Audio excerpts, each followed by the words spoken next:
What is happening, everybody? This is your man D2X, and I'm about to discuss something I usually don't talk about on this channel for some reason, and that's the NFL. Now, I recently saw a video that predicted who would lead each individual stat category. I agree with some, disagree with others, and I came up with my own in the process. I'm actually going to break this video into two parts, with the stat predictions in part 1, and my own personal playoff predictions in part 2. And for any mudheads that happen to be watching, this is not my final lineup. I'm actually at a 97 overall, and I'll be showcasing that in my next video as well.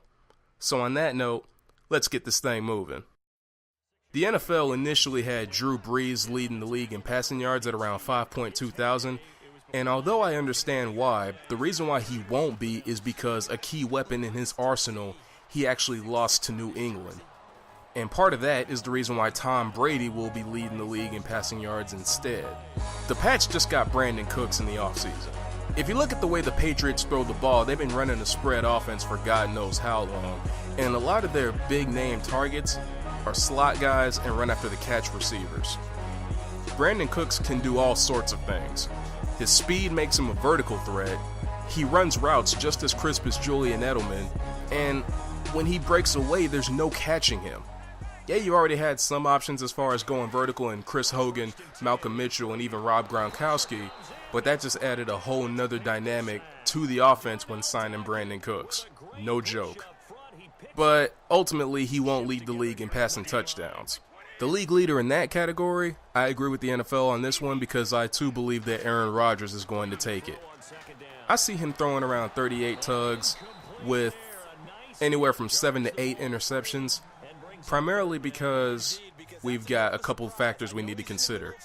The return of Jordy Nelson, the emergence of Devontae Adams, the always reliable Randall Cobb, the transition of Ty Montgomery, and the inclusion of Martellus Bennett. Aaron Rodgers has an unlimited supply of targets, it seems. He's even made playmakers out of Richard Rodgers and Jeff Janis. And Geronimo Allison, like, come on, man. And these guys always tend to find the end zone no matter what the situation is. And with Ty Montgomery coming out of the backfield, ain't no telling how many touchdown passes he's going to catch out of the shotgun in the red zone situation. Come on now. I mean, it's an endless sea of possibilities when you look at how easily Aaron Rodgers tends to find these guys for touchdowns. Let's go away from the passing game and let's talk about the ground game.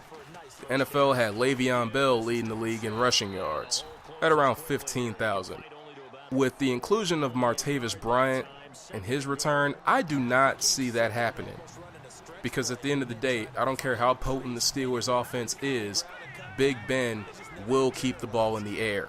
Antonio Brown is the best wide receiver in football, and if he's not getting fed, I think they're not winning as many games. So they're going to keep the ball in the air. Le'Veon is still going to get you around 1,200 to 1,300 yards. But the league leader is actually going to be David Johnson. Now, I was wrestling with this because I was thinking maybe Zeke will repeat. But I'm not too sure about that just because when you look at Scott Linehan and how he utilized Zeke in the playoffs, like, that just wasn't really, like, I don't know what to say about that other than just stupid play calling. So when you look at David Johnson, just look at how versatile he is at the running back position. Yeah, he's an excellent pass catcher, but he's also a bruiser, and he's got excellent breakaway speed to where if he finds the gap in the offensive line, he's taking that as far as he wants. Although I haven't beaten Ezekiel Elliott as far as yards on the ground, Ezekiel Elliott is still going to have the most rushing touchdowns at around 15. Like, for similar reasons why I have David Johnson leading the league in rushing yards. Because, granted, Zeke has an all-pro offensive line. Once he battles his way through those trenches, it's nothing but daylight. And it is very tough to get a hand on him at that point. And if he can do that 15 times, then it is going to be tough to stop the Cowboys, not only during the regular season, but also during the postseason as well. Like, that is one of those scenarios where you have to continue to feed the beast. And if the end zone is there, don't be surprised if you see a lot of feed me motions as the man keeps piling up touchdown after touchdown after touchdown. Anything is possible when you have that offensive line and a talent like Ezekiel Elliott's. I feel like the Cowboys are going to be a little bit more conservative with running the ball. I think they might try to play it in the air a little bit more than they've done in the past, just because I think they want to get Dak acclimated to being in the pocket a little more. And speaking of the passing game, I actually separated who would lead the league in receiving yards by both wide receiver and tight end. Wide receiver, I actually have DeAndre Hopkins leading the league in receiving yards just because he has two competent quarterbacks that he can rely on right now. And the reason why I'm saying two is because he's standing behind Tom Savage like he graduated from Clemson or something, and he just doesn't really trust in Deshaun Watson for some odd reason. I really do not know why. The thing about that annoys me is that they're both former Clemson Tigers, and in his first national championship game appearance, Deshaun Watson threw for over 400 yards against the Nick Saban defense. So at the end of the day, Nuke should be happy with either option at quarterback, because he knows that he's got guys that are going to make plays on the offensive side in pressure situations, game time situations, or that are going to be able to manage the game. And tight end is going to be Travis Kelce, because I don't really expect much from the other wide receivers that Kansas City has to offer. And he can do things with or without the football that not a lot of tight ends can do. He's very quick on his feet. His catch radius is off the charts. There's just so much about his game that you just have to admire, even if you're not a Chiefs fan. You just have to go back and watch some film and say, there's a reason why Travis Kelce is an all-pro tight end, because this man is just that good at what he does. Is he second coming to Tony Gonzalez? I'm not going to go that far. Will he be the league leader in tight end reception yards? I think so. Now for receiving touchdowns. At the wide receiver spot, I'm actually going to reluctantly say Odell Beckham. The reason why I'm reluctant in doing that is because he's always come within sniffing distance of being the league leader in receiving touchdowns since he's been in the league. And with the addition of Brandon Marshall in the Giants receiver core, it makes you wonder exactly how many touches or how many shots at the end zone is Odell going to get.